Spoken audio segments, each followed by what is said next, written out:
Muito bem, pessoal, estamos começando mais um encontro do NEFI. Hoje, sob a direção da linha temática Filosofia e Fé Cristã, com ele, Juan Silva, e nós vamos falar sobre o caminho do ser pensante. Tá? Mas antes de nós falarmos sobre esse assunto, nós temos dois recadinhos super importantes para darmos para todos vocês, tá bom? Como vocês sabem, o Nefi agora voltou. Que susto, pensei que eu tinha travado.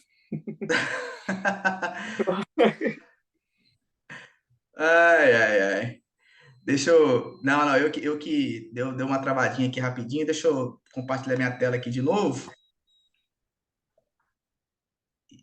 Peraí. Improvisos técnicos aqui. Aqui. Pronto, agora sim. Pessoal, nós temos dois super recados importantes para falar para vocês. O primeiro deles, vocês já sabem, o NEFI agora está com uma super parceria com a FLAM, a Faculdade Latino-Americana, tá bom?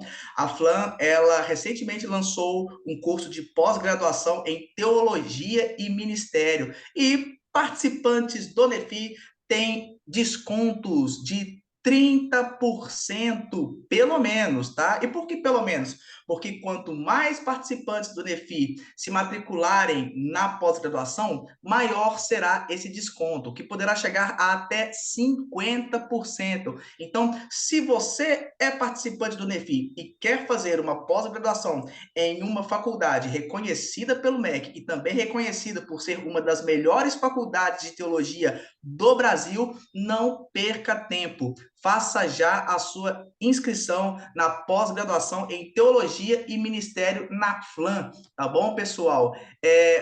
O endereço do site é flam.org.br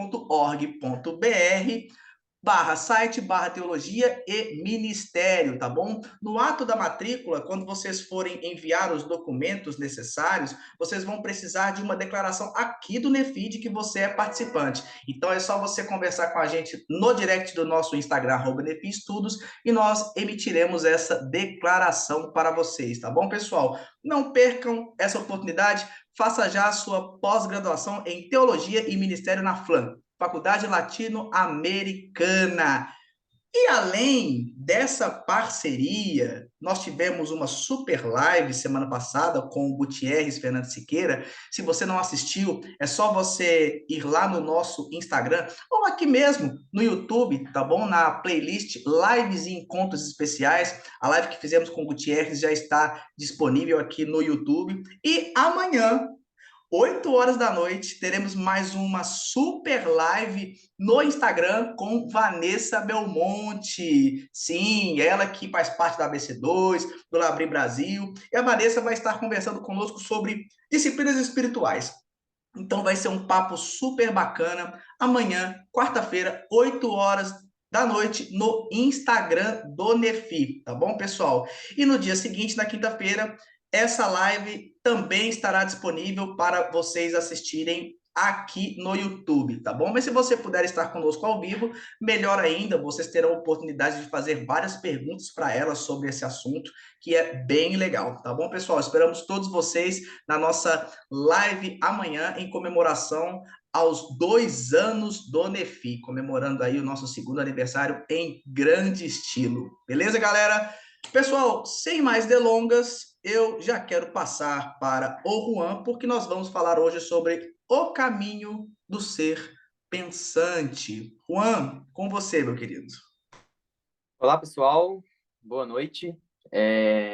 Eu estou vendo que tem pessoas novas, né? Caras novas aqui no Nefi. Isso é muito bom.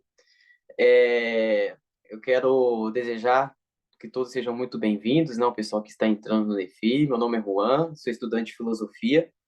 E a gente está aqui mensalmente, né? Falando sobre filosofia, perguntando, questionando e procurando saber juntos, né?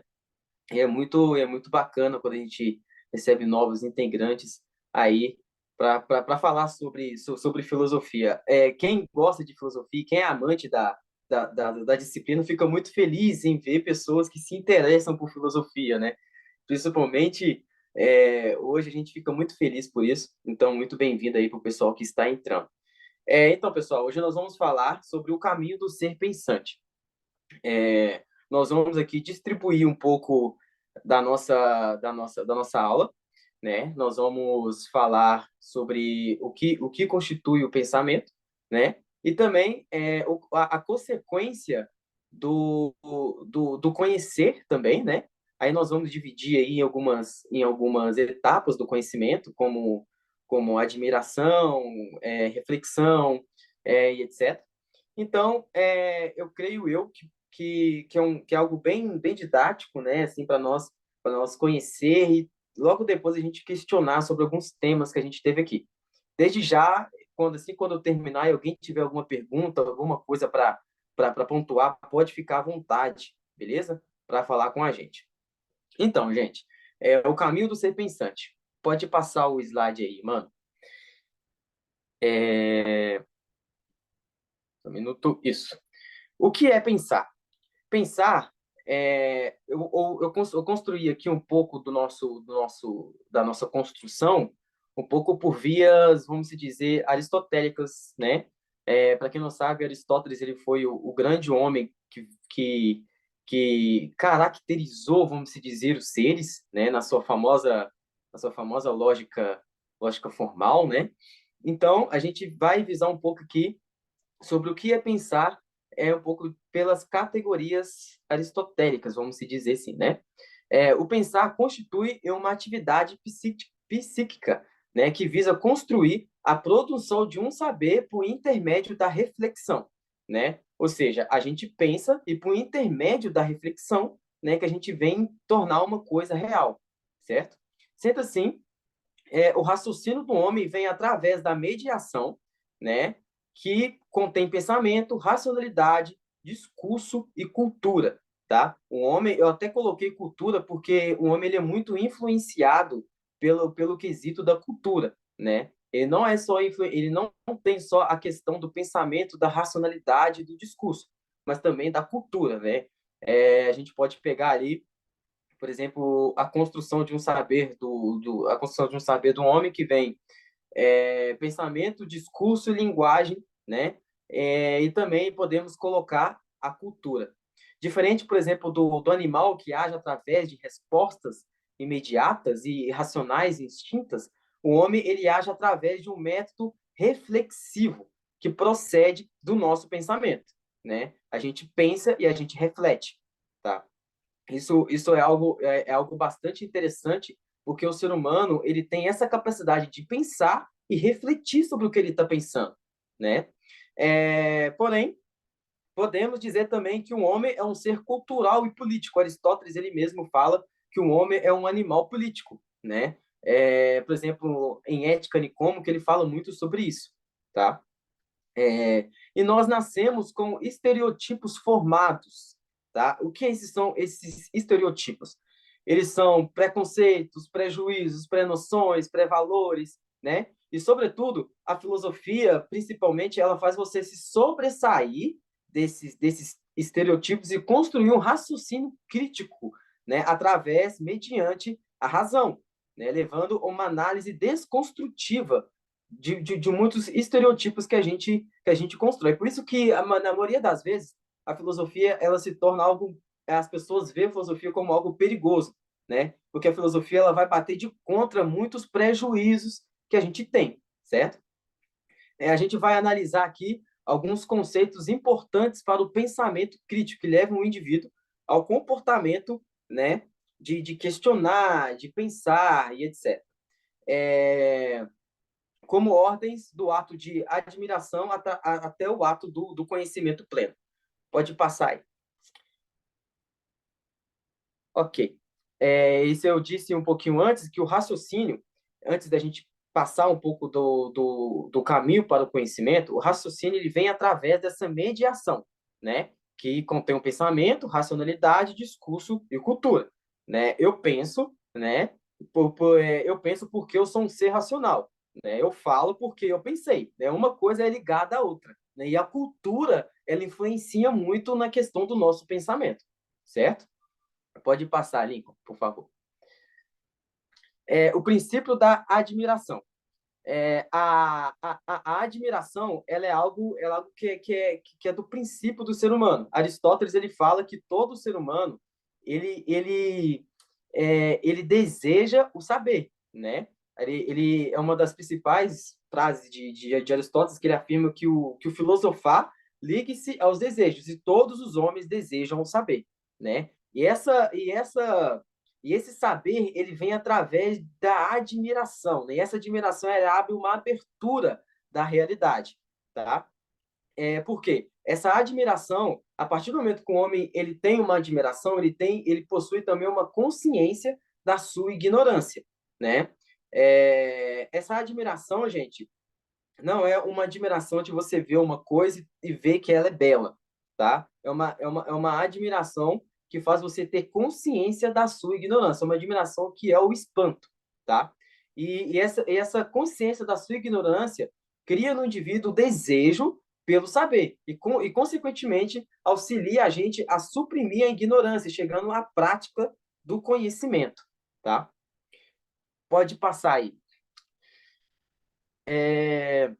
Agora nós vamos para o caminho do conhecimento.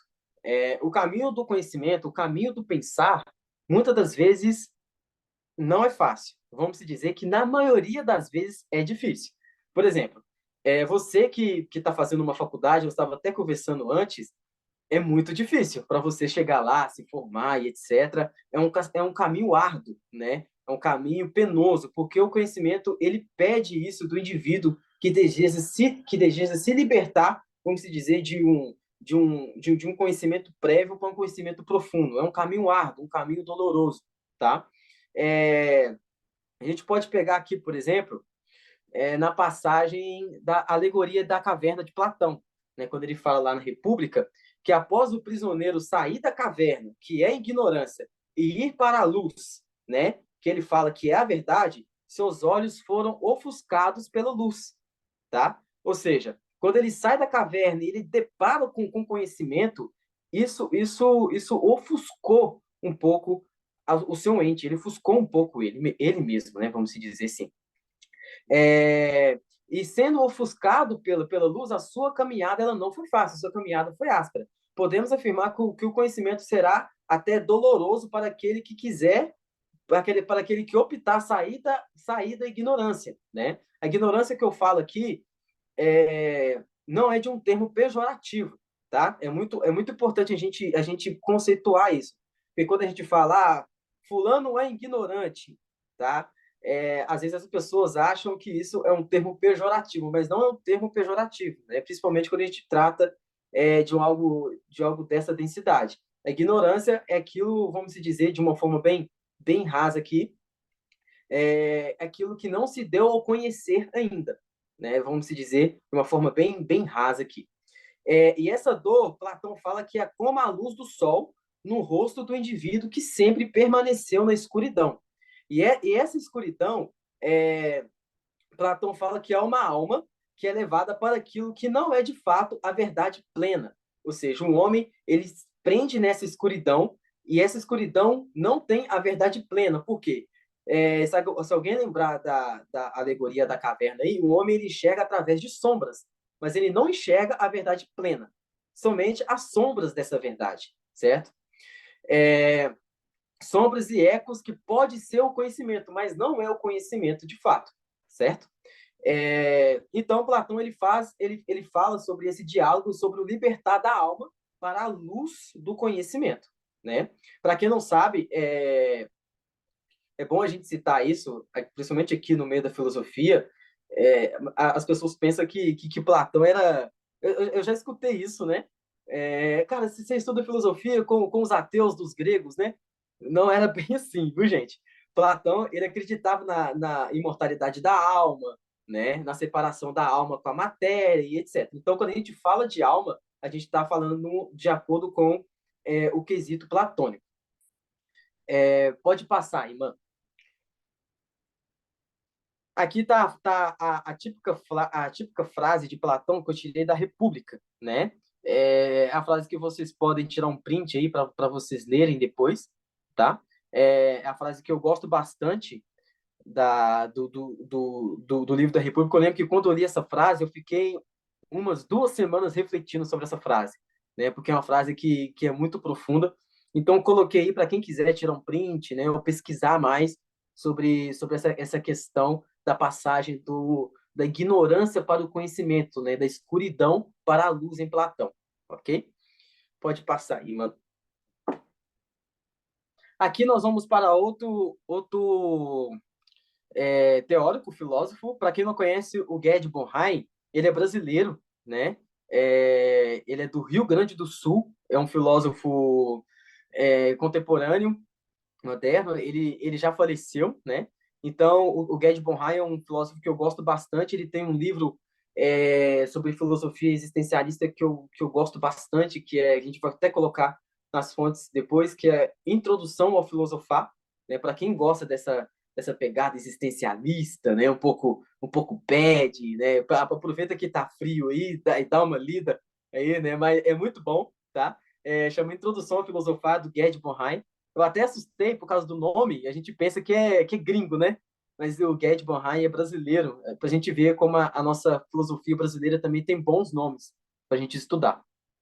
E o Gerd Bornheim, ele fala primeiro sobre 3 tópicos que o ser humano ele passa ao atingir o pensar corretamente, tá? Ao atingir o conhecimento pleno, que ele chama de admiração ingênua, comportamento dogmático e experiência negativa. A admiração ingênua, para Bornheim, é o período onde o homem se caracteriza apenas uma realidade afirmativa de uma pessoa, né? De uma pessoa, de um evento ou de algo.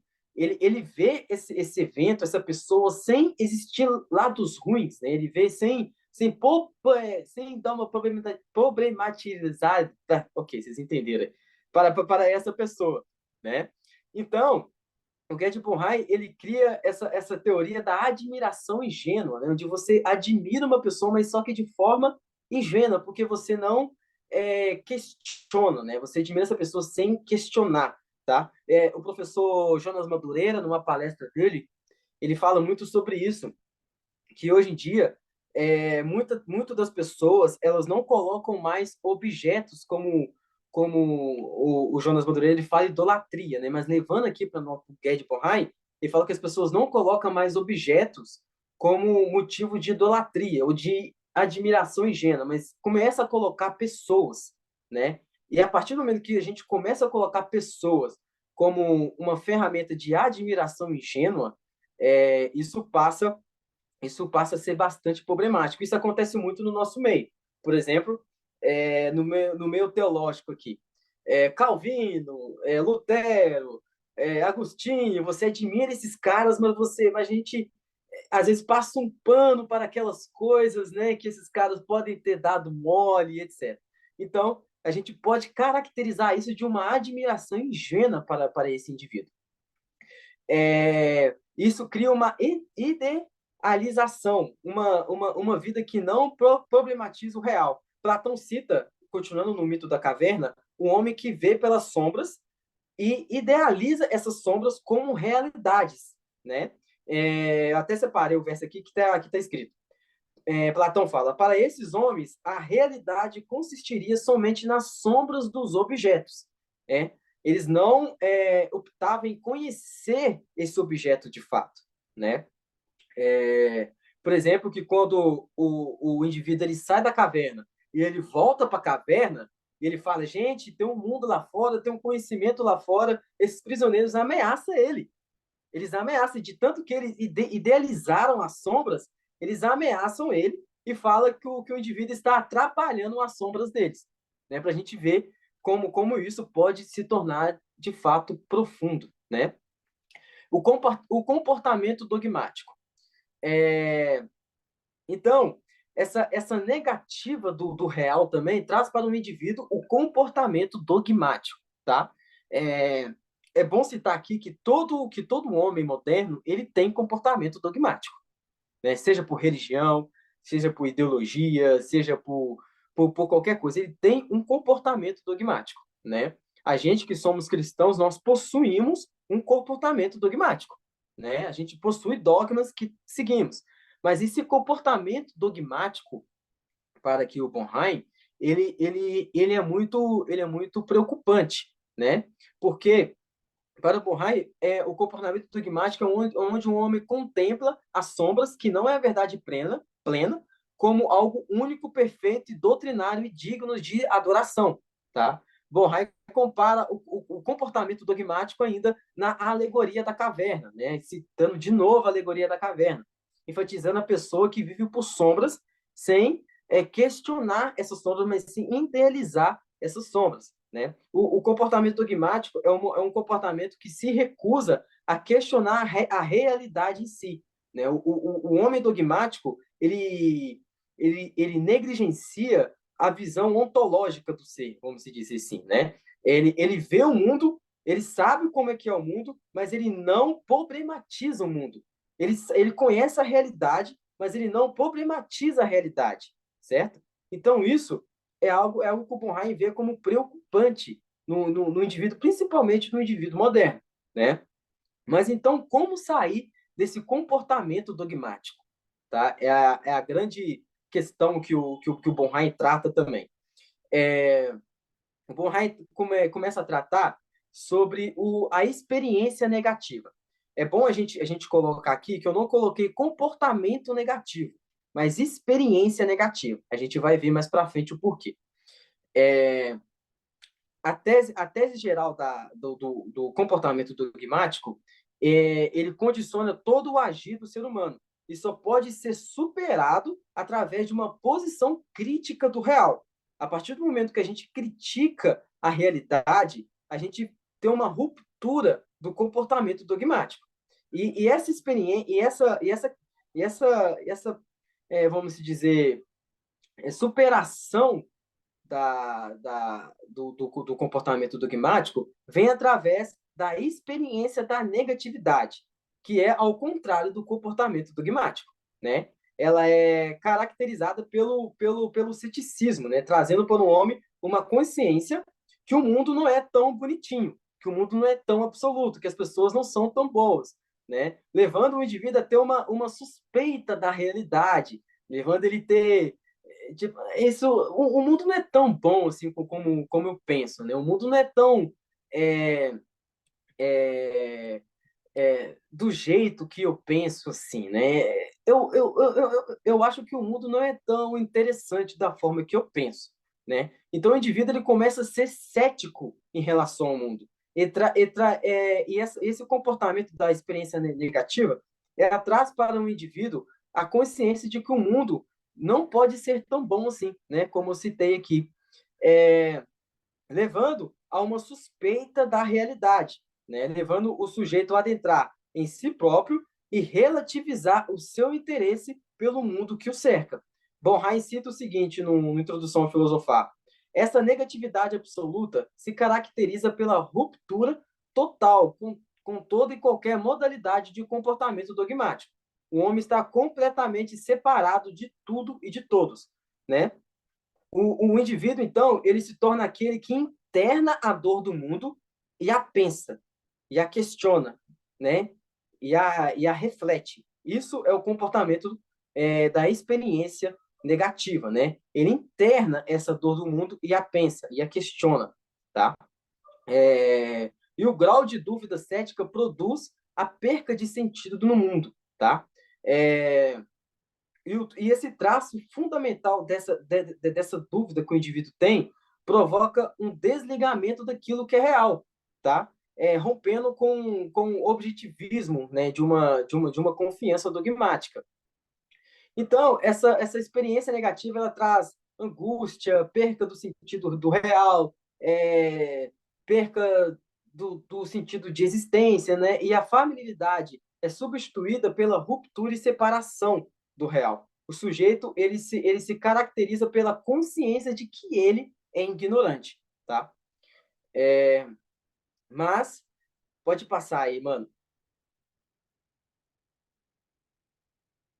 Depois que você fala isso, Juan, então ok. Então você está falando aí de um indivíduo que se entregou totalmente à depressão e não pensa mais no mundo, né? Ele foi decepcionado, para ele tudo acabou. Mas a questão aqui é o seguinte, para vocês verem que eu não coloquei ali o comportamento negativo, mas eu coloquei experiência negativa. Porque a experiência é algo que você passa, o comportamento é algo que você comporta, tá? A experiência você passa por ela. Isso se torna experiência na sua vida, tá? O comportamento não. O comportamento é aquilo que você se comporta de fato como é. A experiência não. Então, a gente precisa se atentar um pouco à importância da experiência negativa aqui, principalmente para aquele que quer sobressair um pouco do senso comum, ok? A gente precisa entender a importância dessa experiência negativa. A importância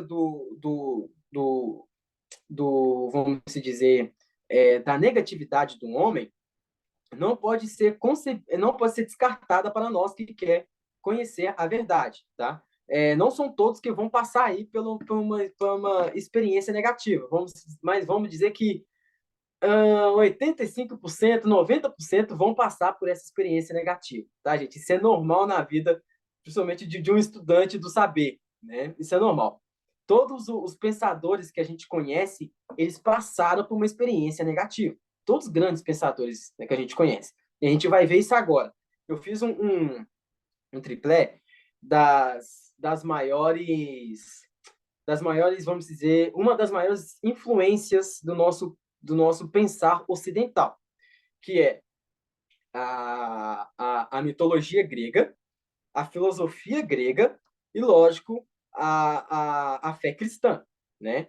A fé cristã é como a base existencial para nós, né? Então, eu coloquei um triplé de três, de três, de três coisas que são fundamentais para nós entender esse termo, que é o seguinte: na mitologia clássica grega, para quem gosta de literatura grega, deve gostar. Podemos pegar o exemplo de Hesíodo, né? No princípio, se você já jogou God of War, se você já viu Fúria dos Titãs, como é que é o outro? É do raio lá, que rouba o raio, né? Você deve se interessar. Por exemplo, na mitologia clássica grega, em Hesíodo, por exemplo, no princípio teve o caos, e do caos formou-se todo o cosmos, né? Ou seja, no princípio teve uma negatividade, e a partir dessa negatividade teve a vida, né? A mitologia grega ela traz isso lá no começo. Isso, Percy Jackson e o Ladrão de Raios, né? A galera que gosta de mitologia grega deve curtir. Então, na mitologia grega, por exemplo, em Hesíodo, no princípio teve o caos, e do caos formou-se o cosmos, né? Por exemplo, Hera. Na mitologia de Zeus, aí, ó, a Bia gosta, é muito bom, né?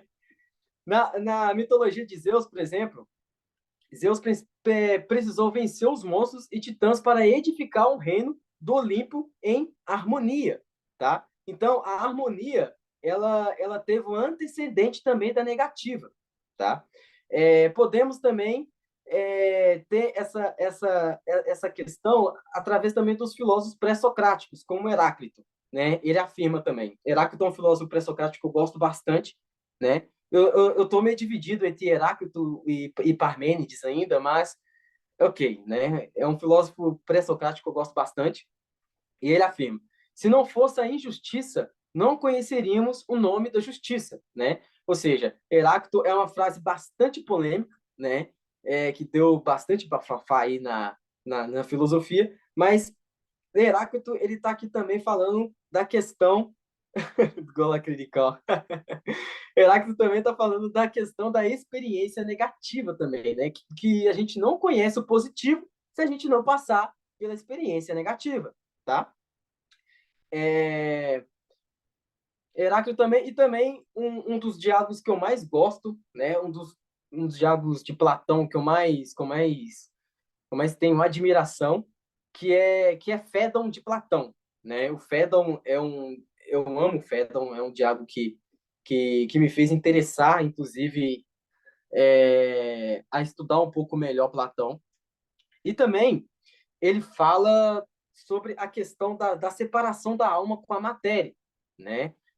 No Sócrates, no Diálogo de Fédon, afirma que o filosofar é aprender a morrer e que a filosofia se consiste na virtude que possa conhecer a morte como algo positivo e superando aquilo que é negativo. Ou seja, filosofar também é aprender a morrer.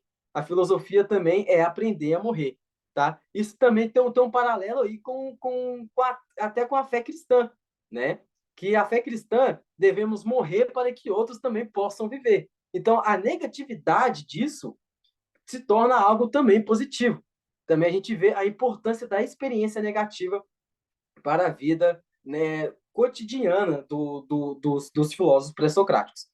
E também socráticos e Platão. Platão, na República, novamente, ele cita que a passagem do mundo das sombras para o reino da luz se processa através da dor e do risco. Ou seja, a partir do momento que a gente atravessa e que a gente deseja atravessar o mundo das sombras para o mundo da luz, a gente vai passar pela dor e pelo risco. É inevitável, né? De acordo com Platão. E Aristóteles, a gente falou no último Nefi sobre a melancolia, né? E Aristóteles, ele vê o filósofo, até vamos abranger outras coisas aqui também, o cristão, no nosso linguajar, tá, gente?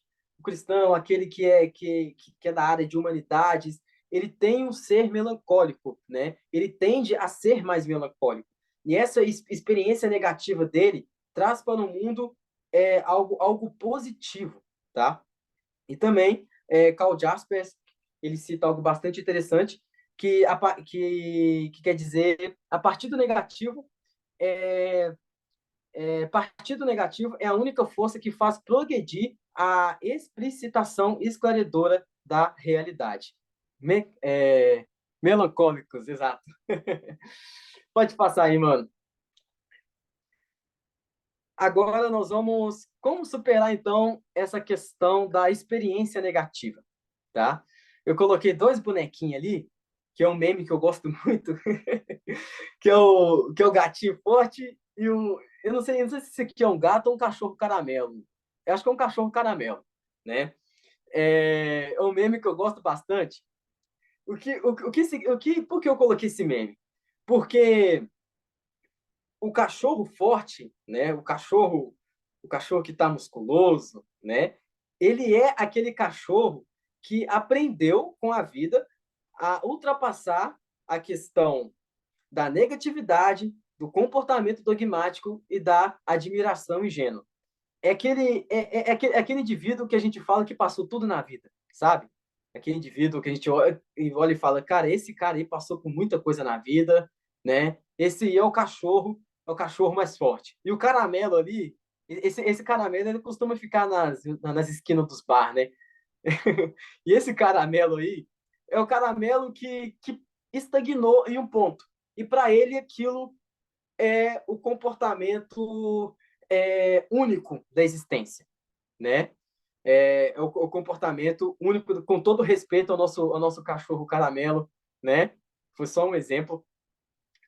Como a Fernanda disse aí, ele é um símbolo, né, de nacionalidade, com todo respeito ao caramelo. Então, como superar essa questão desses comportamentos extremos? Um teórico, filósofo contemporâneo, esse está vivo, tá? A gente costuma falar de filosofia, de filósofo, a maioria está morto, né? Mas esse está vivo, ele é contemporâneo, né? O nome dele é William Desmond, e ele fala da questão da metaxologia. Você deve estar assim, mas o que é isso, mano? O que você está falando aí? Eu vou explicar o significado aí da metaxologia a partir do Desmond. Na sua obra Filosofia e os Outros, Desmond cita, ele aborda o conceito de metaxologia. O termo metaxológico é um trava-línguas. Eu não quero ficar falando isso toda hora, mas o termo metaxológico deriva do grego que significa metaxo, né? Que significa meio intermediário entre, né, aquilo que está ali no meio, que faz um intermediário entre dois extremos, né? E também a palavra logos, que aqui quer dizer discurso, tá? Então, isso quer dizer respeito ao intermédio, né? Aquele que intermedia os discursos, tá? Metaxologia para William Desmond é aquilo que intermedia os discursos. A gente aqui falou de três discursos que está na vida do homem para ele sobressair de um comportamento feito dogmático, ingênuo, negativo, né, para ele sobressair para o conhecimento pleno, tá? E esse comportamento da metaxologia tem a intenção de interação do discurso dos extremos, tá? Ela não vai se aprender a um discurso, ela vai intermediar esses discursos. E é exatamente nesse ponto que a gente deve se postar. A gente não deve se ser aquela pessoa para sempre negativa, ou para sempre dogmática, ou para sempre ingênua, mas aquela pessoa que age no meio termo, né? Aristóteles, em Ética Nicômaco, ele cita muito isso, né? Que a virtude ela está no meio termo das coisas, certo? Então, o meio termo é muito importante para aquele que quer sobressair e encontrar o conhecimento em si, certo? Mas, para atingir esse meio termo, para a gente atingir essa questão da negatividade, a gente precisa se atentar para algo que Desmond chama de ceticismo fértil. O que é o ceticismo fértil? É um conceito de autocrítica. Você não é cético mais com o mundo, mas você é cético agora com você mesmo, tá? Você analisa os seus atos dogmáticos, você analisa os seus prejuízos, os preconceitos, analisa as suas admirações ingênuas, e a partir dessa análise de você mesmo, você começa a fazer um discurso para o mundo. Você está preparado para agir para o mundo através de uma análise de você mesmo, né? É o que o Desmond chama de ceticismo fértil, certo? Então, o termo da metaxologia, ele é um termo que sobressai os extremos, né? E se coloca ali no meio para intermediar os discursos, né? Você não é tão negativo, você não é tão dogmático, mas você também não é tão ingênuo, né? E quando eu falo dogmático aqui, gente, eu não estou falando do dogma da tradição da igreja, tá, gente? Né? Senão vai sair lá no Twitter lá, Juan tá falando contra os dogmas da igreja, tá vendo? Herege, taca pedra. Não é isso, viu, gente? Os dogmas que eu estou falando aqui é os dogmas que a gente traz para nós no nosso dia a dia, né? Dos dogmas que a gente traz para nós, né? No nosso cotidiano, né? A Fernanda não perde uma, né? Os dogmas que a gente traz para nós no nosso cotidiano, ok? Pode passar aí, mano. E aí eu coloquei algumas fontes que eu usei para a galera que tiver interessada. Eu coloquei O Mito da Caverna, que está na República de Platão, né? Se não me engano, no livro 10, se não me engano.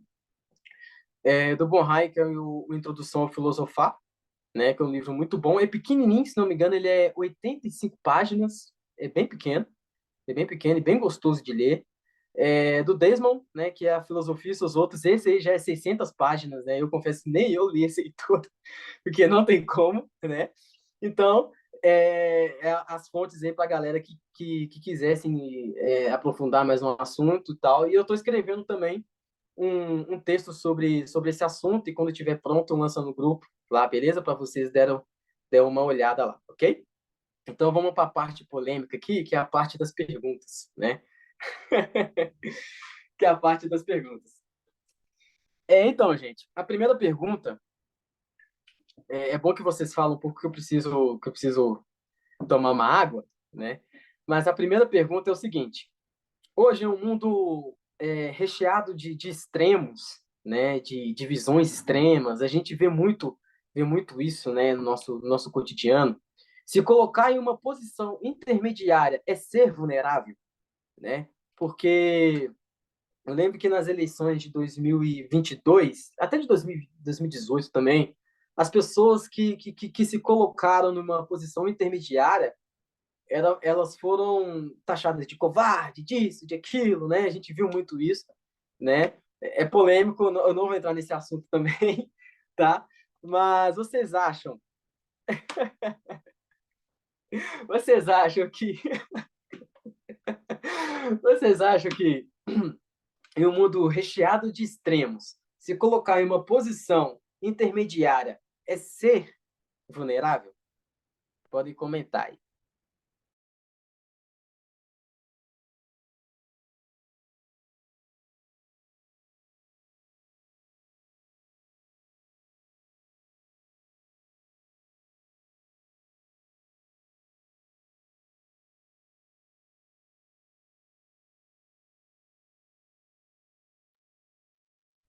Gente, eu tô falando estranho, porque eu extraí o siso.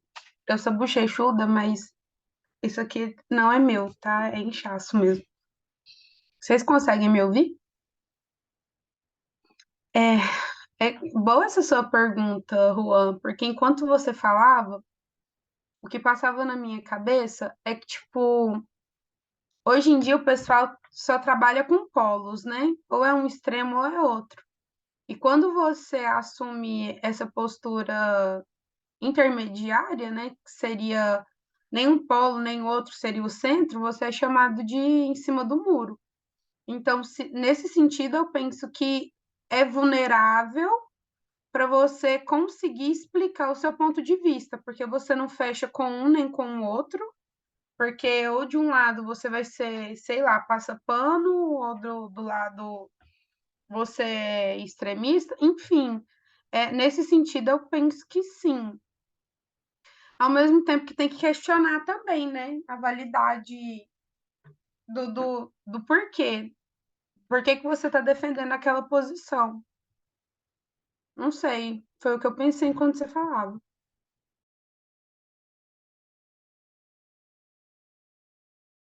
Boa noite, gente. Essa questão eu acredito que sim. Se colocar Agora eu numa vou pedir posição. perdão pela minha falta de educação, né, Lucas? Boa noite, gente. Tudo bom com vocês? Tá. Faz parte, faz parte. É, mas sim, se colocar numa posição de vulnerabilidade. Mas aí eu acho que só o fato de você trazer uma opinião já te coloca nesse lugar. Só que realmente o lugar ali de não pegar nenhum dos polos, igual a Fernanda falou, é, eu acho que é mais complicado. Igual a Beatriz e a Bia comentaram ali no chat, isso aconteceu comigo também, entendeu? Citando aquele exemplo que o Juan deu.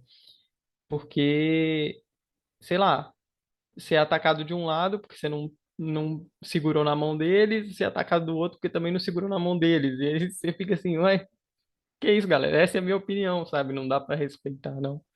Então, enfim, você tem que estar disposto a tomar umas na cara aí. Mas eu não sei se foi com todo mundo, mas eu tentava ficar mais na minha, evitar, porque eu sabia que quando questionassem sobre isso e entrasse essa conversa, aí, assim, o pessoal ia vir falar, ia questionar e não entende por que que você tem uma opinião diferente, enfim.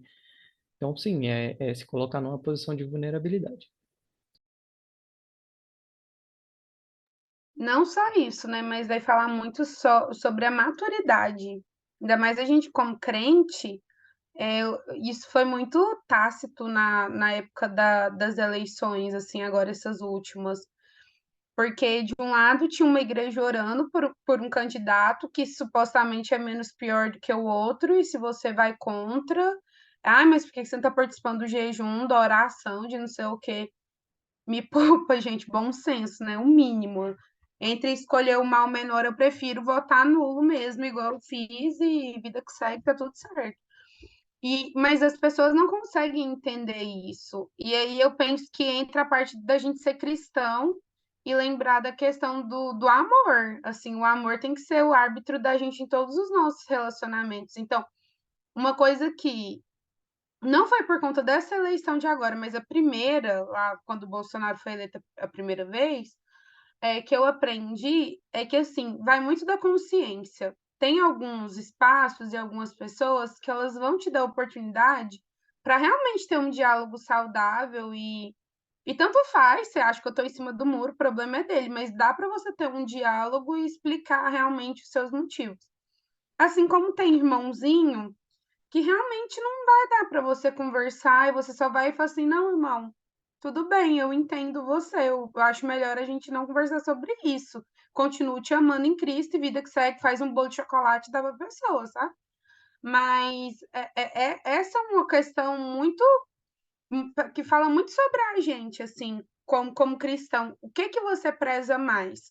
Se você, se você quer defender essa posição de intermediário, você tem que estar disposto a realmente entender quem você é em Cristo e saber que muitos irmãos vão te machucar de um lado ou do outro, mas que eles continuam sendo seus irmãos.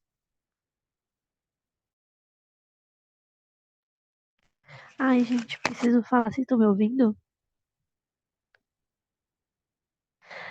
É, A porque foi muito. Beatriz e a Bia são pessoas diferentes? Ah, Oi, desculpa. eu sou Beatriz. Não sei quem é Bia. Mas em 2018, eu sou formada em serviço social, né? Em 2018, eu fiquei do lado do diabo, né? Vamos se dizer assim. Mas naquela época eu ainda estava convicta que era o lado mais coerente para eu defender, até por conta da minha formação. Mas em 2022 eu entrei quase em parafuso, porque a igreja pedia para eu defender algo e os outros pediam para eu defender outra coisa. E eu falava, meu Deus, acho que eu sou uma desviada, né? Eu acho que eu sou louca, não sei, porque eu não concordo com nenhum dos dois lados. E é meio difícil, porque os meus amigos falavam, não, mas você tem que defender, entendeu? Você tem que tomar partido, você tem que defender a igreja. E eu ficava muito confusa, mas que bom que tem pessoas que pensam como eu também.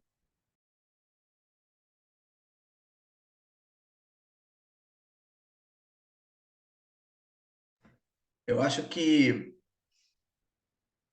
hoje há uma dificuldade de se entender de que há pontos bons no conservadorismo, há pontos bons no progressismo, assim como há pontos ruins no conservadorismo e pontos ruins no progressismo. Qualquer um dos dois extremos haverá prós e contras. E eu acho que nos últimos anos aqui no Brasil, né, principalmente no aspecto político, né, eu acho que eu acho que assumir uma posição intermediária talvez seja até uma situação de risco, sabe? É, porque já nem é mais a questão de concordar ou não concordar com um determinado ponto de vista, e sim você precisa aderir ou a um ou a outro, né? E aquilo que um determinado ponto tem de ruim, você ignora, tá bom? Mas abraça cegamente um ponto de vista. E é uma loucura isso, né? É, toda ideologia tem uma idolatria por trás. O Coises vai dizer isso no Visões e Ilusões Políticas. O Gutierrez vai falar sobre isso no Quem Tem Medo dos Evangélicos. E a live com ele aqui no Nefi semana passada foi super esclarecedora nesse sentido. Então, a coisa aqui no Brasil ficou tão. E detalhe, como que uma parte considerável da igreja evangélica abraçou esse discurso de polarização. É isso que choca mais, né? E daí você tem essa posição e a gente abraça isso aqui e o outro é um demônio vamos excomungar todos aqueles que pensam diferente de nós, sabe?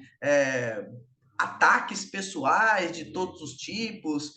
Então, realmente, hoje,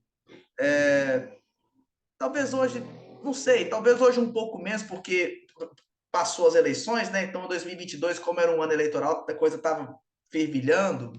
Eu não sei hoje se deu uma arrefecida nisso ou não, mas realmente assumir uma posição intermediária, ela se colocar numa posição vulnerável, é estar em uma situação de risco.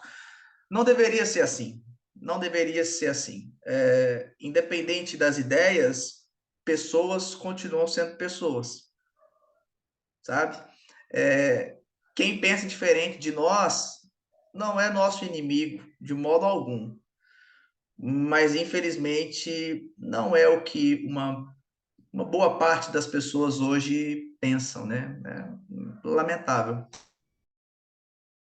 Mas não é só com a política, né, Lincoln? É isso que dói mais. É com tudo. E eu penso que a questão do advento das redes sociais, o acesso à informação rápida, tem muitas vantagens. Isso aqui é uma vantagem dessa tecnologia toda. Cada um aqui de um lugar diferente do Brasil, mas podendo ter esse momento. Mas, infelizmente, a gente se tornou muito imediatista e é algo que me preocupa como cristãos e muito em si mesmado, sabe?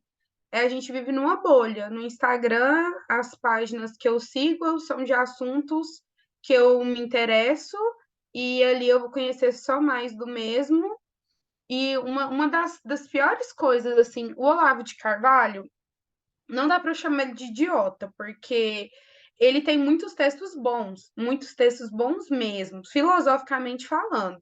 São muito bons, por mais que ele não tenha graduação na área.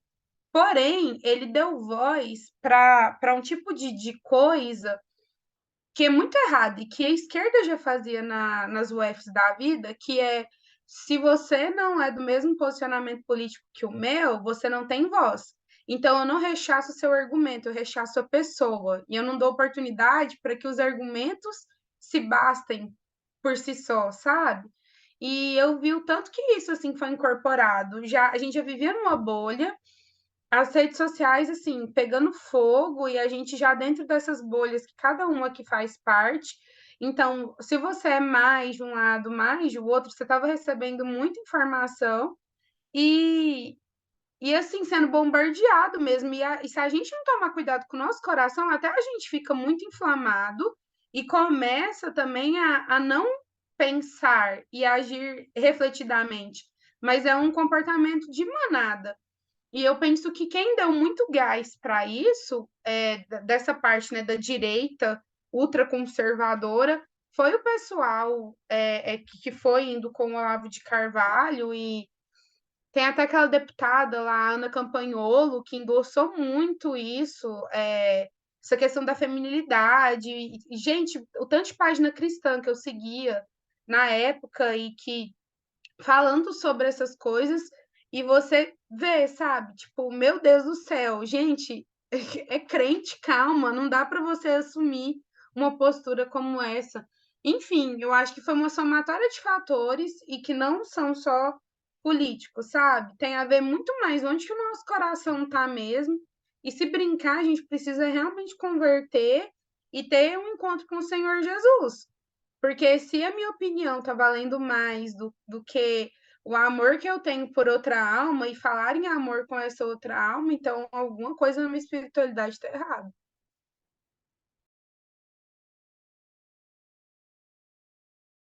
Um exemplo muito interessante, aliás, sobre isso Nossa, eu lembrei agora, mas só porque eu acho que é um exemplo pelo qual nós deveríamos nos espelhar. Paulo, quando foi pregar em Atenas, no Areópago, Paulo não chegou lá quebrando tudo.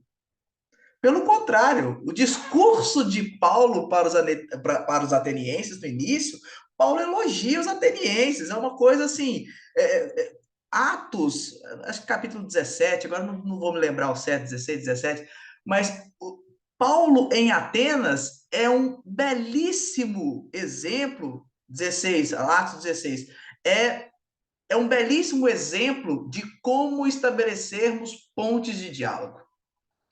Eu acho que é isso que talvez se perdeu no meio do caminho e que é necessário fazer esse resgate, sabe? Porque a Fernanda falou um ponto e é verdade. Acho que nós estamos numa época hoje em que as pessoas querem opiniões consistentes num prazo muito curto. Então, as pessoas querem respostas rápidas para perguntas complexas. E assim, não dá, meu. Eu concordo com o Schaefer, que nós precisamos propor, né, ou, enfim, debatermos respostas honestas para perguntas honestas. Mas para perguntas honestas, as respostas honestas, elas dificilmente vêm de um imediatismo ao tentar dar essa resposta, entende? Então, o diálogo ele precisa ser ponte, sempre.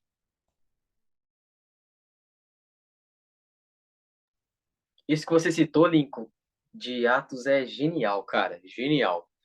Porque quando Paulo chega lá, o professor Jonas Madureira até fala sobre isso, que a atitude inicial de Paulo não foi de irritação, e não queria, né, como você disse, não foi de quebrar tudo e tal, mas foi de espanto, né? Foi de espanto. Ele chegou e foi espanto. Foi que eu disse de a admiração. E Atenas ali não era qualquer lugar, né? Nós estamos falando de Atenas, né? E ali quem estava no pátio de Atenas era as duas escolas filosóficas mais influentes da época, que era o epicurismo e o estoicismo, né? E quando Paulo chega lá e fala aquilo tudo, e alguns até ironiza ele, manda ele embora e tal, mas a galera esquece que teve frutos ali, tá? Que foi, se não me engano, Dionísio de Areopagita, né? Dionísio de Areopagita, ele foi um fruto de Paulo em Atenas, né? E esse mesmo Dionísio de Areopagita, ele foi um cara importantíssimo para a história da igreja, né? E Apolo também, tá vendo? Olha aí, gente, olha os frutos que o apóstolo Paulo teve, né? E Paulo, ele não chegou lá quebrando a estátua de Atena, xingando os epicuristas e etc., né? Como o Lincoln falou aí. E isso é muito interessante porque a própria filosofia, ela tem sofrido isso também, que é da questão dos extremos, né? Meu professor de introdução à filosofia, ele é bem existencialista e ele cita muito isso, que é que a filosofia ela não está enraizada em nada, né? Ele fala que a filosofia é um meio campo, é o camisa 10. Tá a religião de um lado, a ideologia do outro, mas a filosofia não pertence à religião. Ela não pertence à ideologia, né? Mas ela é um meio usado por essas duas vertentes. Porém, no Brasil, nos últimos anos, colocaram a filosofia como um discurso de esquerdista. A gente vê isso, não é absurdo a gente falar isso, a gente vê isso. Às vezes a gente fala, eu estudo filosofia, a pessoa já imagina a Marilena Chauí na sua cara, né? Virou um discurso de esquerdista, né? Então é complicado, né? Já ouvi de um pastor que eu era comunista, se você vai virar ateu, você vai virar isso, né? Pra você ver como a filosofia ela foi enraizada nos extremos também, né? Como a filosofia ela foi enraizada nesse discurso extremista. A letra mata, pois já até citaram para mim, apóstolo Paulo fala lá sobre as vãs filosofias, hein? Toma cuidado, hein? Nossa, cara, isso meu coração é misericórdia, né? Você é de classe média, cara. Eu escutei isso esses dias, ô Lincoln. Fala assim que eu sou de classe média e estudo na PUC de manhã filosofia. Eu falei assim, meu filho, eu sou pró-unista. Eu escutei isso esses dias. É complicado, gente. É complicado. É... Aí já imagina você lá com o Chauí, né? É complicado, né? Então a filosofia também está enraizada nesse discurso extremistas.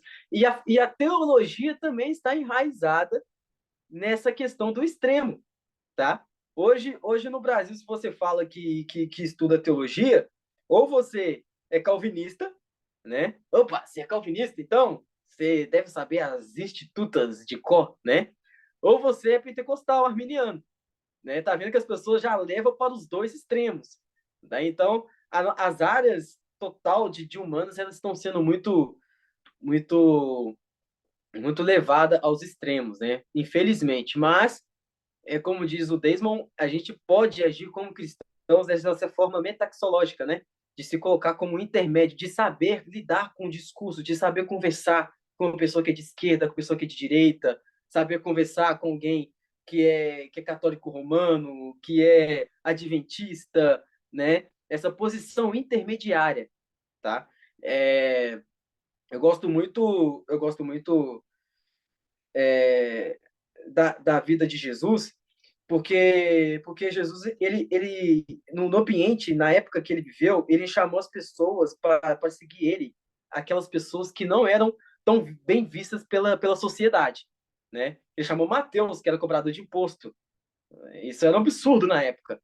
Ele chamou Pedro, que era um pescador todo ignorante, né? Então ele buscou exatamente aquelas pessoas que estavam fundadas na questão do extremismo, né? Aquelas pessoas extremas naquilo que elas faziam, né? Então a gente tem que tomar o exemplo bíblico e o exemplo também levado a nós, né? De ter essa visão intermediária sobre as coisas.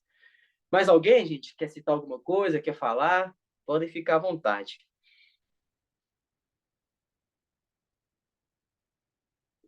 Senão a gente já parte para a próxima pergunta, que ela também é meio polêmica também. Então, ok. Vamos passar para a próxima aí. A próxima pergunta, gente, eu fiz ela a partir do momento que eu estava debatendo com um colega de faculdade, né? Não debatendo de um termo, né, de ignorância, mas debatendo mesmo, né, no campo ali das ideias, né? E esse amigo meu é um cara muito inteligente e ele é ratinho e ele é ateu, né? Ele é ateu e ele é de esquerda. Sério? Ateu? Na Ateu. filosofia? Para com isso. Ah, para com isso, exatamente. Ele é ateu e de esquerda. Na filosofia, para com isso, né? Né? Então, a gente estava discutindo sobre um tema do Lewis, que ele fala num. A gente até falou sobre isso no último, numa reunião da Manu, se não me engano, da abolição do homem, sobre a lei universal das coisas, né? Sobre uma lei universal, etc. Sobre as coisas que o Lewis ele apelida de tal, se não me engano, no livro, né? Então a gente estava conversando sobre isso e ele chegou no ponto que não existe uma lei universal para a verdade, relativista, né? Que não existe uma lei universal para a verdade, que existe verdades, né? Mas não existe uma lei universal para essa verdade. Não existe também um conhecimento universal sobre todas as coisas. Isso é muito é um pouco até meio sofista, né? Porque, se não me engano, o Gorgias ou Protágoras, ele fala que não existia uma verdade única, né? Que existiam verdades, né? Então, isso é um pouco sofista, né? Mas o que eu quero perguntar para você, gente, a partir desse conceito, se existe um conhecimento ou uma verdade que sobressai todos os outros conhecimentos, né? Uma verdade que sobressai todas as outras verdades. Eu sei que vocês vão falar Jesus Cristo, mas vamos lá, vamos pensar.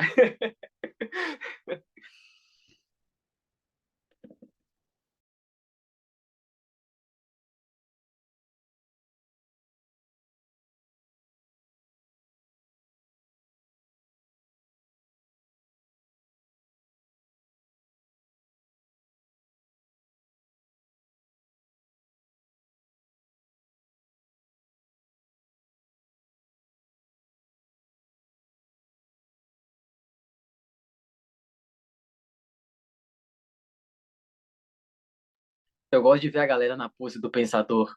É muito bom. É porque quando fala nessa questão de lei, eu gosto de trazer para as crianças exemplos muito claros. E eu amo física, muito. Eu sou uma pessoa de humanas toda errada. Inclusive, eu questionei seriamente fazer física por causa de física quântica. Ah, quando eu quero explicar alguma coisa, eu explico pelo viés da física, que tem, de certa forma, um fundamento.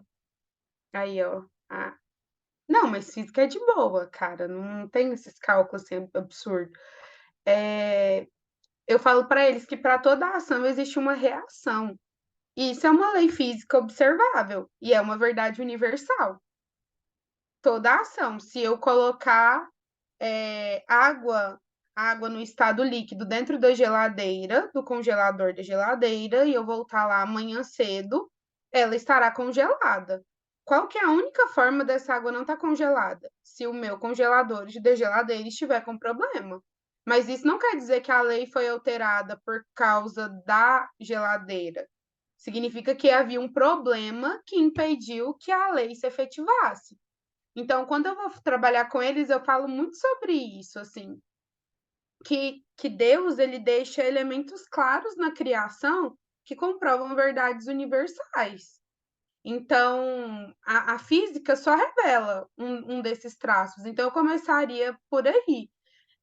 Por exemplo, a questão do bem. O bem não é relativo.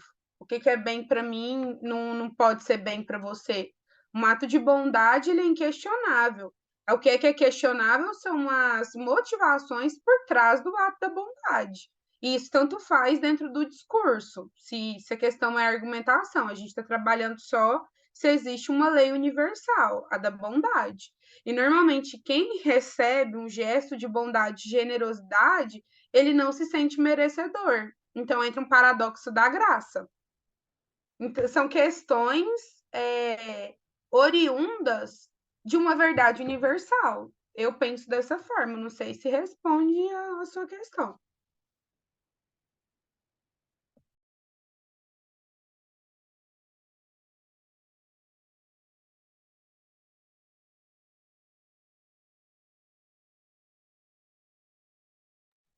Essa questão é porque o bom, o belo, vamos dizer para Platão, existe aquele belo que é o belo imutável, né? Que é o belo que permanece, né? Que é o belo único, né?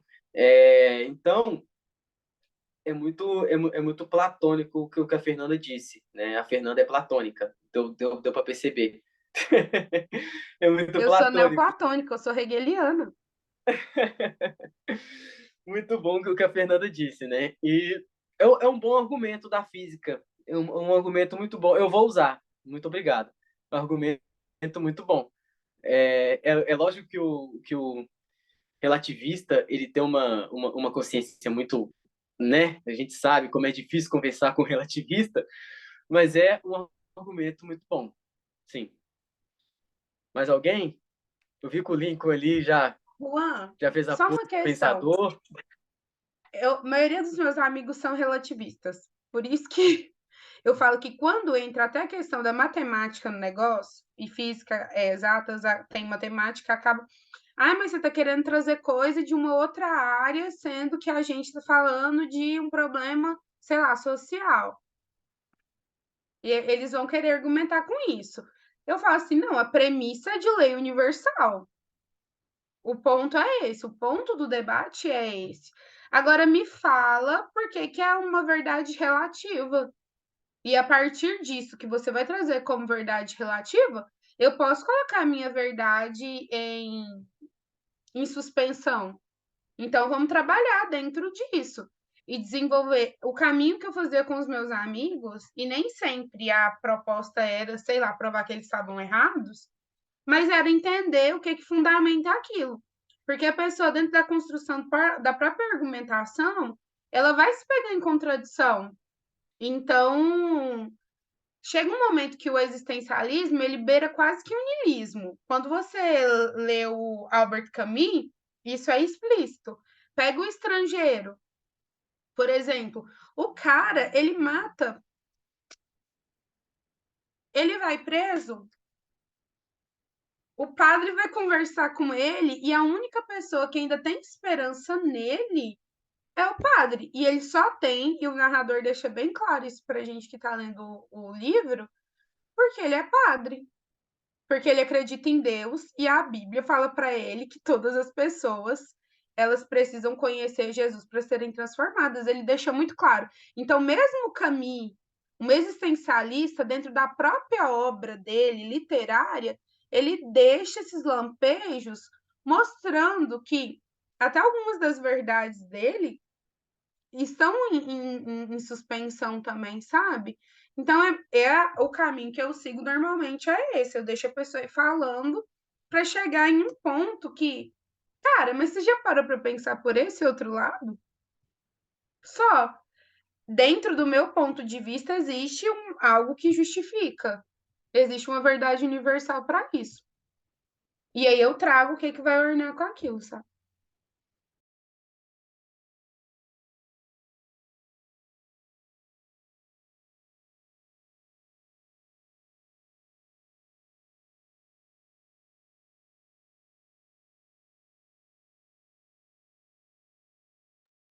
Só ficou a gente. É tipo curso de filosofia. Começa cheio e no final diminui. É. Então, gente, mais alguma coisa? Querem pontuar alguma coisa? Podem Quero ficar à saber vontade. como que terminou o diálogo com seu amigo. Então, a gente terminou o diálogo indo para aula. A professora chegou, não sei para a sala. Né? E depois eu escutei ele chuchurrar atrás com o outro, defendendo o relativismo. Depois, deixa, eu preciso concentrar aqui, senão já é Elvis, né? Então, enfim, vamos passar para a última pergunta para a gente encerrar. Eu não sei se ela é polêmica, eu acho que ela é bem tranquila em questão para se responder, que é a questão do comportamento dogmático. Nós que somos cristãos, até quando a religião cristã ela deve ser dogmática, tá? Principalmente quando a gente for conversar com um não cristão, é algo que a gente escuta muito falar, né? Não se ensina teologia para quem não é cristão, para quem está conhecendo a fé e etc., dogma de igreja. Então, até onde a religião cristã deve ser dogmática? Até onde devemos ser dogmáticos?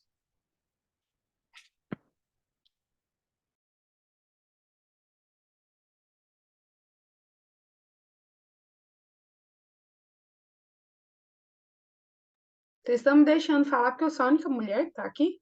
Agora que eu vi que só tem eu. As meninas foi tudo embora.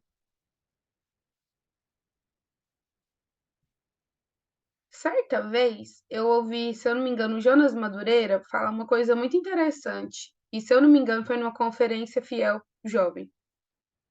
Ele falou que a gente tem que parar de tratar o povo do mundo como um bando de gente. Eu estou me apropriando do discurso e falando as minhas palavras, tá? Porque é óbvio que ele não ia falar com esse linguajar chulo.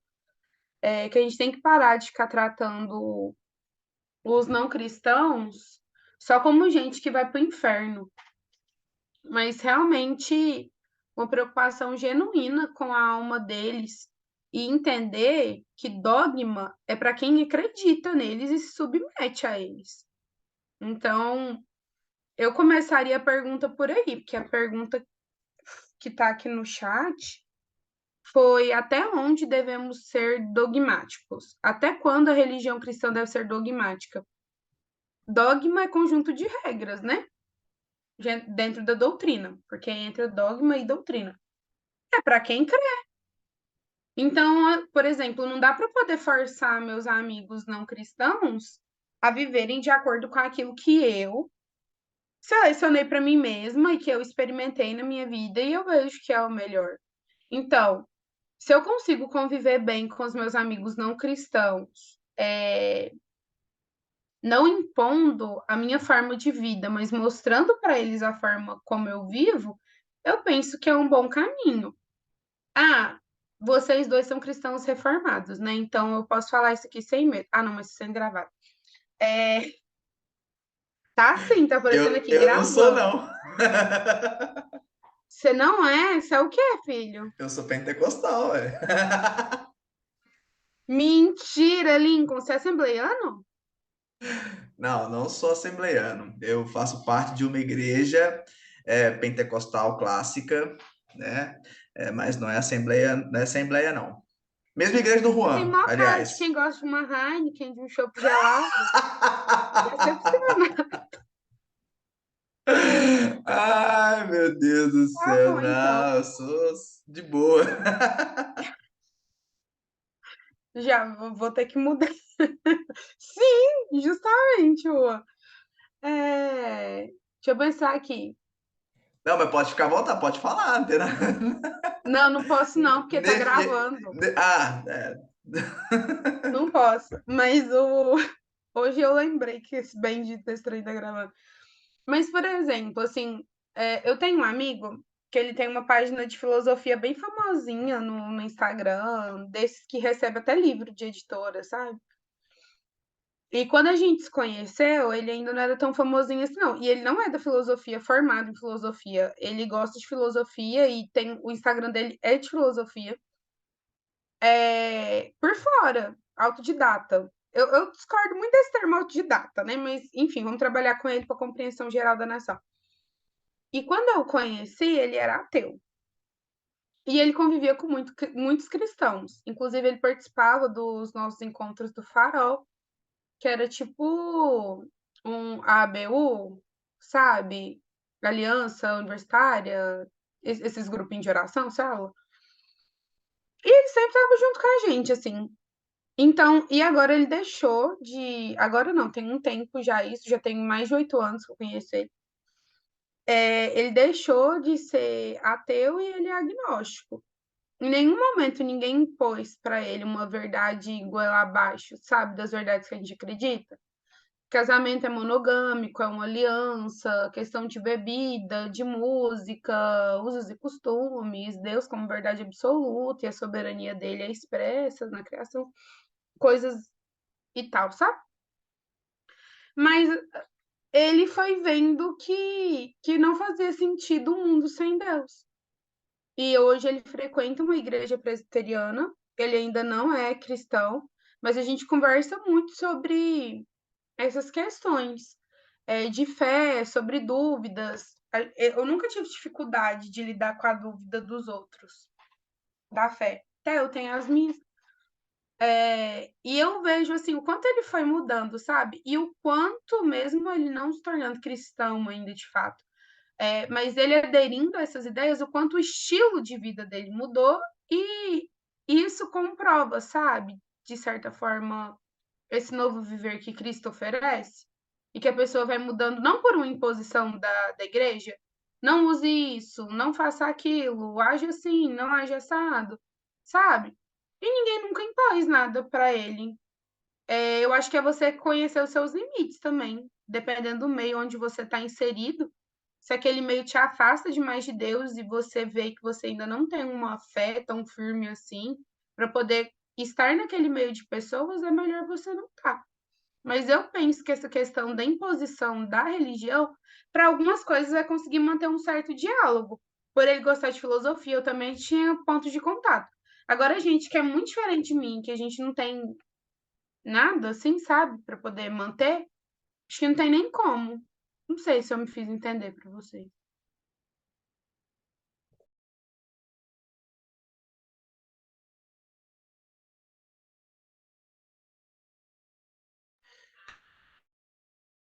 Esse negócio do discurso é algo muito louco, porque assim, até onde devemos ser dogmáticos? Eu tenho a concepção de que muitas pessoas apresentam muito mal Jesus.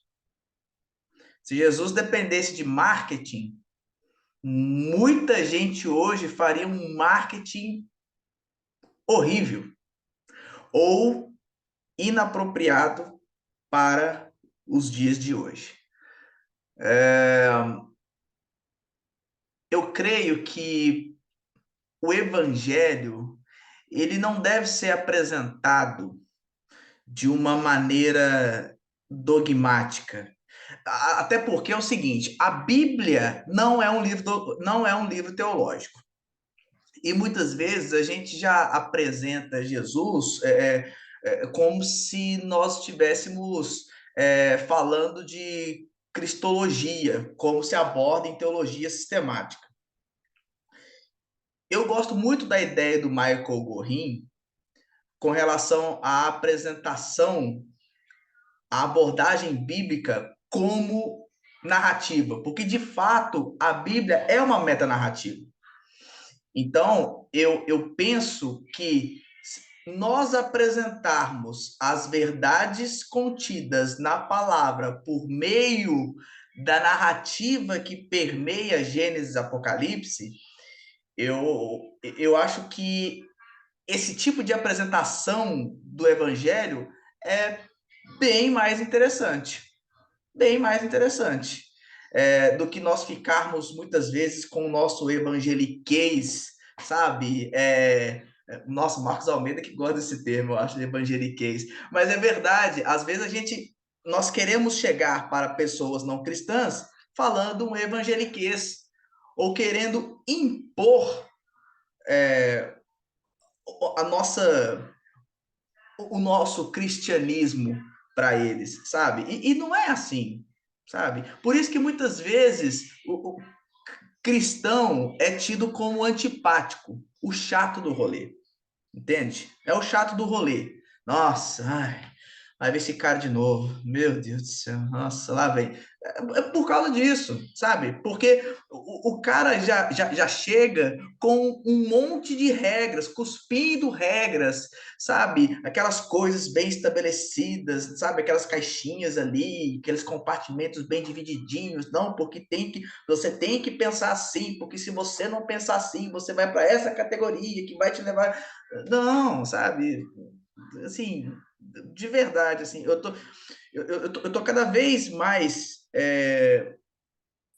eu tô cada vez mais propenso a crer que se nós sermos mais, se nós sermos menos dogmáticos e mais históricos, isso vai mexer mais com o imaginário de quem ouve. E isso vai fazer com que a pessoa perceba que ela está inserida nessa história. Nós estamos inseridos nessa história, sabe? Então, eu acho que o dogmatismo, eu acho que a questão de ser dogmático, isso vai depender do ambiente que você está. Uma coisa é você estar na academia, uma coisa é você estar no seminário, uma coisa é você estar no estudo bíblico da sua igreja. Tudo bem, lá tranquilo, né? Ser dogmático nesses ambientes. Agora, de um ponto de vista de evangelismo, de um ponto de vista de falar de Jesus para alguém não cristão, eu acho que a dogmática talvez seja a forma menos apropriada, assim, falar a verdade, sabe? Então, eu acho que devemos ser dogmáticos nos contextos que pedem isso, né? Ambientes específicos, né? Não em ambientes assim gerais. Você sabe o que eu gosto muito? Engraçado, assim, aparece às vezes que o Novo Testamento não fala de Jesus, mas de Paulo, né? Porque principalmente entre os reformados, o pessoal fala muito mais de Paulo do que de Jesus, mas ok. Mas uma das coisas que eu admiro muito na pregação de Paulo é que ele sempre começa falando quem ele é. E o que é a graça, e o que o encontro com Jesus fez na vida dele. E hoje eu entendo isso de uma forma muito mais clara. As pessoas já estão tão inchadas por conhecimento, assim, sabe? Elas estão vomitando esse excesso de informações que elas têm. Eu penso que é tão difícil realmente a gente se colocar numa postura de vulnerabilidade diante do outro e reconhecer as nossas mazelas, mas é isso também que possibilita uma conexão genuína. E por que eu falei de Paulo? Justamente por isso. Paulo ele já chegava se despindo dele mesmo. Cara, vocês sabem quem que eu era? Eu era quem estava matando os outros. Inclusive, Estevão, fui eu que matei. E enquanto ele morria, ele falou algo que eu achava que ele era fanático, que ele era maluco, que ele via Deus e o Cordeiro e pedia para poder não me atribuir esse mal. Que tipo de amor é esse? Que tipo de encontro é esse que faz uma pessoa, na hora da morte, pedir por misericórdia? Assim como Jesus na cruz também pede por misericórdia. Não, por favor, Deus, tira isso daí da conta dele, sabe?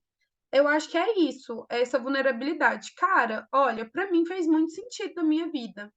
Se não fosse Jesus ter entrado na minha história em algum momento da minha caminhada, que eu, como nasci num lar cristão, talvez nem saiba precisar ao certo, eu não sei o que seria de mim. Mas eu sei que eu sou bem melhor do que eu seria se eu fosse entregue aos meus próprios desejos. Isso é muito sincero, sabe? E quando as pessoas elas veem que a gente está sendo sincero naquilo que a gente diz, elas abrem o coração, sabe? Elas vão deixando essas armaduras caírem e elas vão dando a possibilidade do diálogo. E aí, com muita oração do outro lado, nós e Deus, aí o Espírito Santo vai fazer a obra, sabe? E a gente só vai ser canal, vai ser instrumento. Mas eu olho muito para esse exemplo de Paulo. Já começa por aí, falando quem você era, da onde Deus te tirou, o que ele está fazendo em você, e fala por que isso faz sentido para você. Talvez isso vá fazer sentido também para essa pessoa. E glória a Deus por isso, sabe? E tem esses espaços, Lincoln, que você colocou muito bem. Ambiente acadêmico de teologia, sei lá, fórum da BC2, ensino na igreja, sim, esses são ambientes realmente para a gente ser dogmático. Agora, ficar com um vocabulário crentez, mas a nossa vida não testificar o Deus que a gente serve, além de ser um mau testemunho, também distancia a gente daquilo que Deus realmente espera de nós aqui nessa terra. A gente não quer evangelizar para tirar a gente do inferno, a gente quer evangelizar para que pessoas conheçam o amor de Deus e sejam transformadas. Não ir para o inferno é só uma consequência disso. A Bia chegou.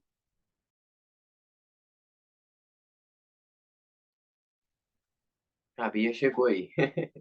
Quer falar, Bia? Pode ficar à vontade.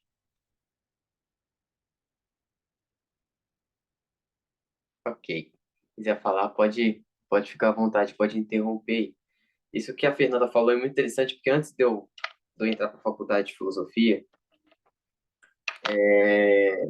eu estava lendo a carta de Paulo a Corinto, né? Que é uma carta que tem uma pegada muito, muito forte, principalmente filosófica, né? E eu li, se não me engano, é 1 Coríntios 6, se não me engano, quando Paulo fala que, que ele não prega a sabedoria que os gregos pregam, né? Ou seja, os gregos pregam a sabedoria, os judeus pregam isso, mas nós pregamos o Cristo crucificado, que é escândalo para os gregos e loucura, que é escândalo para os judeus e loucura para os gregos. Ou seja, você não está lá para ficar pregando a metafísica de Aristóteles, né? Você não está lá para ficar pregando a teoria das ideias de Platão, né? Você está lá para pregar o crucificado, né? Então, isso foi de muita importância para mim.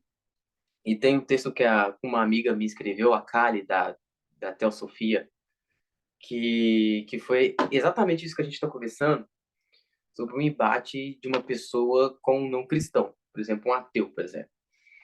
Você não vai chegar nessa pessoa, né, e vai falar, olha, cara, eu vou te dar um exemplo aqui do primeiro motor de Aristóteles transformado no Deus de São Tomás de Aquino. Você não vai falar isso pro cara, né? Vai ser complicado. O cara vai te achar muito chato, né? O cara vai te achar muito chato.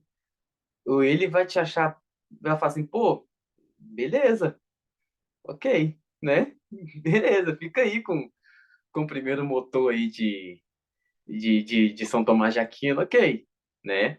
Eu não tô aqui desvinculando a importância do estudo de São Tomás de Aquino, viu, gente? É muito importante, e se a pessoa controla muito bem, que eu acho muito difícil, porque aquele cara é quase impossível de entender É muito completamente. importante, mas ele é chato pra caramba. Pronto, Exato. traduzi, eu falei. Ele é muito difícil de entender, mas se a pessoa controla e tal, é importante. Mas para evangelizar é um pouco complicado, né? Você não vai abrir lá a Suma Teológica, né?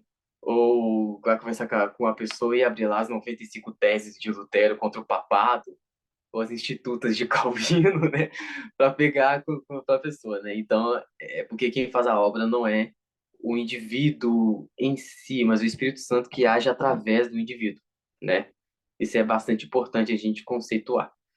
Mas se alguém, gente, quer falar, quer pontuar alguma coisa, podem ficar à vontade aí. Senão eu já vou terminar, porque aqui tá muito frio e amanhã, 5 da manhã, tem que estar nesse frio, vai ser complicado. Se quiserem pontuar alguma coisa, mas pode ficar à vontade aí. Vamos lá. É só corrigindo meu erro mesmo, né? Que eu misturei Estevão e Jesus no mesmo bagulho louco. Deixa eu ver aqui. Já consertei o erro no chat, mas como tá ficando gravado, galera, perdão. Vai rolar o exposit da Fernanda. Então, pessoal, eu já vou passar pro Lincoln para ele encerrar, beleza? Então a gente já pode encerrar. Desde já eu quero agradecer quem esteve aqui com a gente e quem está escutando no YouTube, assistindo no YouTube. Muito obrigado também. Se você está escutando, show, está assistindo também, show. Muito obrigado. Eu já vou passar aqui para o Lincoln para ele dar os avisos e fazer o encerramento. Até mais, pessoal. Juan, meu querido, muito obrigado por esse encontro de hoje, maravilhoso. Fez fritar as nossas cabeças aqui de tanto pensar, mas são reflexões necessárias, né? E que bom que você nos proporcionou isso hoje, né? Uma bênção. Deus continue te abençoando, né? E que através da sua vida que nós também sejamos edificados, né? Pela glória de Deus. Galera, amanhã, 8 horas da noite, live no Instagram com Vanessa Belmonte. Vamos estar conversando com ela sobre disciplinas espirituais, tá bom? Então, participe conosco. Você poderá, inclusive, fazer perguntas para ela nesse bate-papo. Então, amanhã, quarta-feira, 8 horas da noite, live no nosso Instagram, @Nefi Estudos, tá bom? Se você não segue a gente no Instagram ainda, siga. E se você ainda não se inscreveu no nosso canal do YouTube, se inscreva. Núcleo de Estudos Fé Inteligente, tá bom, pessoal? Galera, muito obrigado a todos vocês, a vocês que estão nos assistindo no YouTube, a todos os presentes aqui, Fernanda, Beatriz, galera, Juanzito, muito obrigado a todos vocês e até a próxima. Tchau, tchau, pessoal. Fiquem com Deus.